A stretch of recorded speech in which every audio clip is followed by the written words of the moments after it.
This time we are doing Military Monday. And I just got my tray and I started walking with the rest of them, and they looked at my tray and they saw that juice and weird shit on my tray. They're like, what the fuck is this, soldier? And then I just didn't say nothing because I knew I kind of up at this point. And the next thing you know,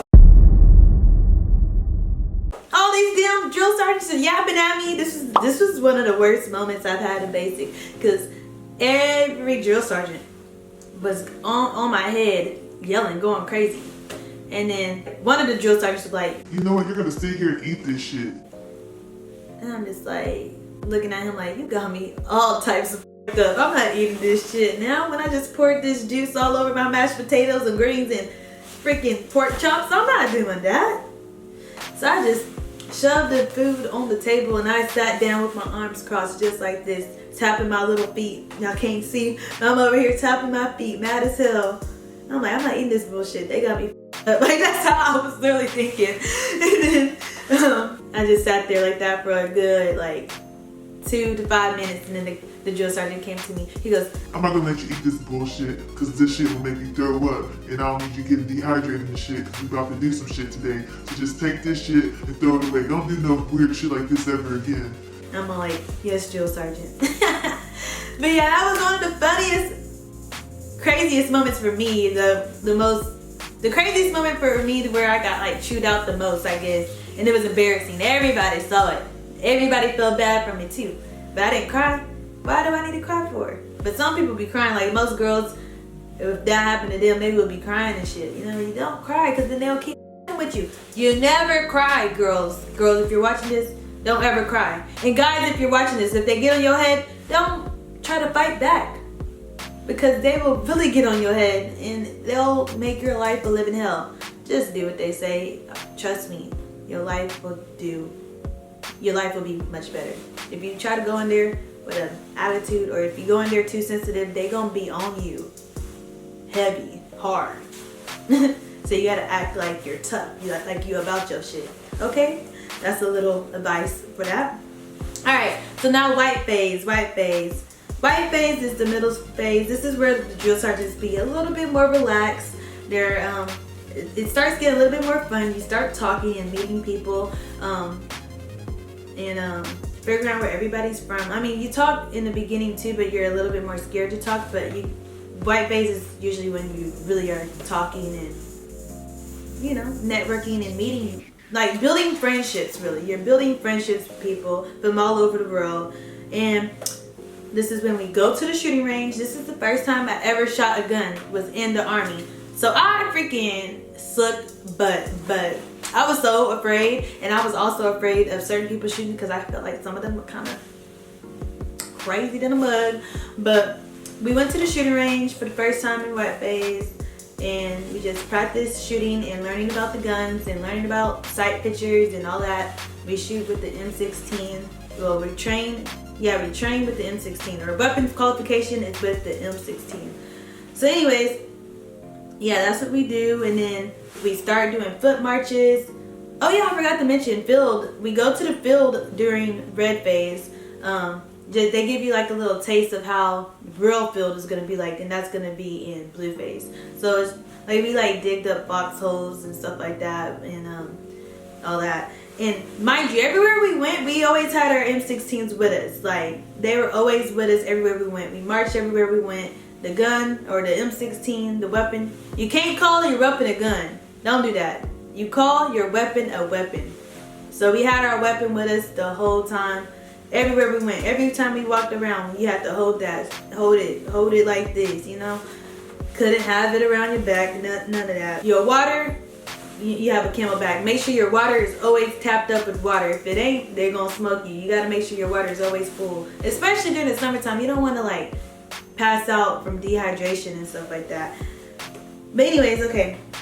So yeah, we were learning about battle drills, like how the battle drills is basically like drills to do during battle, different techniques and exercises for battle drills. We're just learning about battle drills for anytime when we deploy or anytime when we are in contact with the enemy. So that's what we were learning in white phase.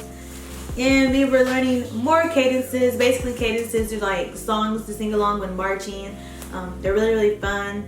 And there were some fun ones to sing. I just can't remember some of them. But yeah, just look them up. I mean, there's really fun ones to sing around. They were really fun. They're really more fun than AIT. I'm going to give y'all a video about AIT. But yeah, we also did this one event called Nick at Night during White Phase, which is my worst ever event ever. I hate that event. I never ever want to do that event ever again in life. It's the worst ever. Like, basically Nick at Night is where you have to low crawl and stand, yeah, with your goggles and your weapon. That shit is so hard. You don't understand. I had so many scabs and scars everywhere on my elbows, my knees. Just, I felt like I couldn't breathe. And you had to do that for, I think, 100 feet. Yo, I felt like I was dying. And mind you, we're doing all of this while they're shooting, like a machine gun is shooting bullets over you. It's not like directly over you, but it's like, it's over you. So you just like, they told you can't just run and get up because the bullets will hit you. But it ain't that high. I mean, it ain't that low. But I don't know how high it is. So I was like, I ain't trusting that shit. I'm about to crawl the whole way through. You know what I'm saying? But it is kind of scary because it's like, you hear them shots, you hear them you hear them going off, and it's like you want to be low as possible because you don't know how high they really are. And people have died during that event before in the past, back in the day. So yeah. Alright, so blue phase. Blue phase is where things are about to get real. Like, you know, we are getting close to graduating and all of that. We were learning about the US weapons. I learned how to shoot a machine gun, which I was horrible at, and I never want to try that ever again either.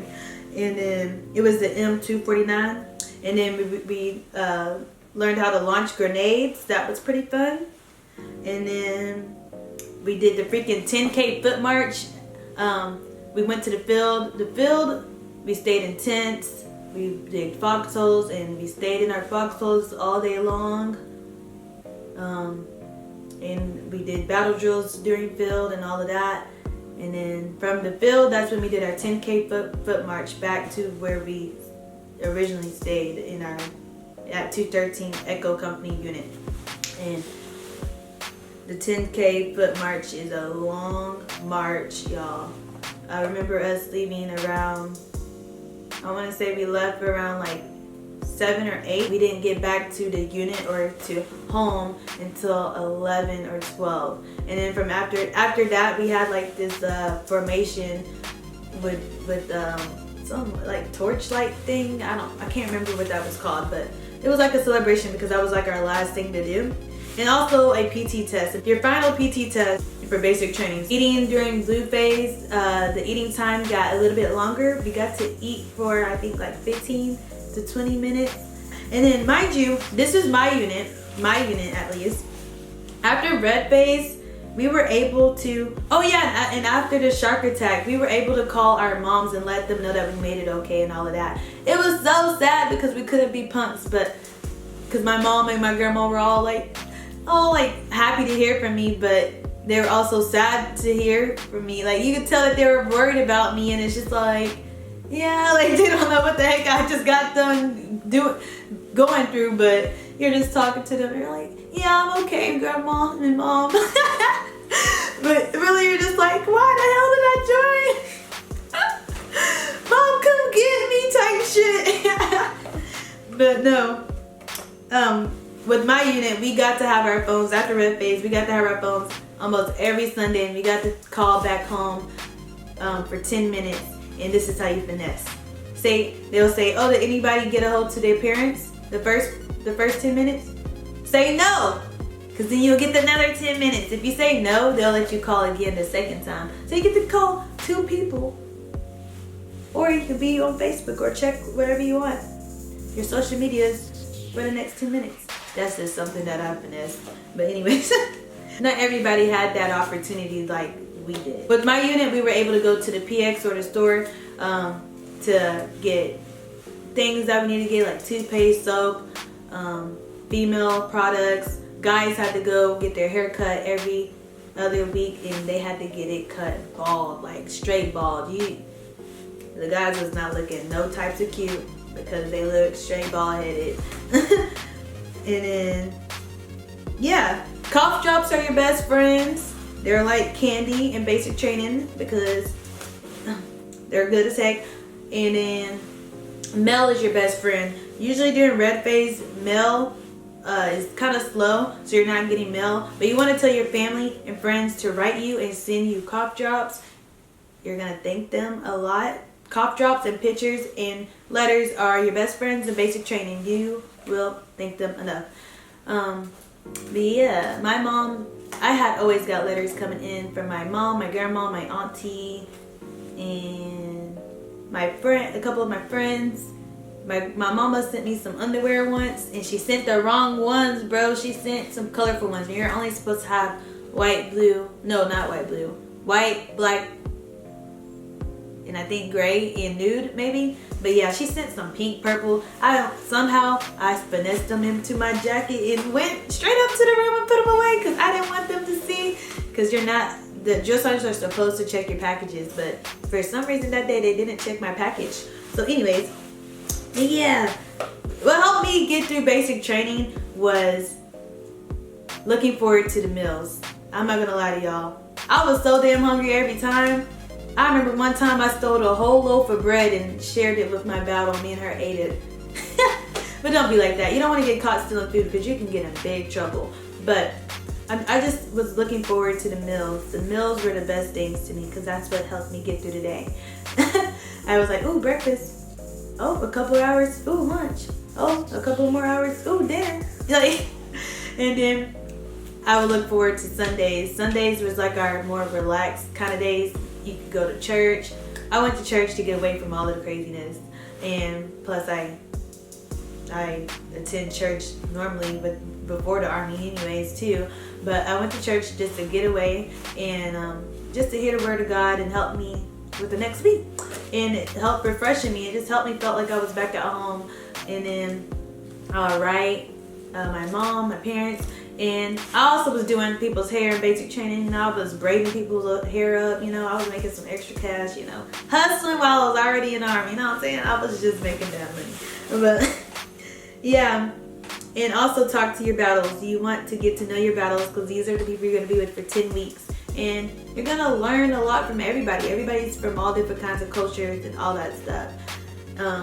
Don't get caught talking to boys because they will embarrass you. That didn't happen to me, but it happened to other people. And yeah, you're not even allowed to do all that. You're not allowed to do that at basic training. And yeah, don't get caught stealing food. I have a whole video about what to look out for. But yeah, that was my basic training experience in story time. I know this video is probably super duper long. I hope you guys found this all helpful. If you did, make sure to like this video. And I'll catch you guys in my next video. Bye!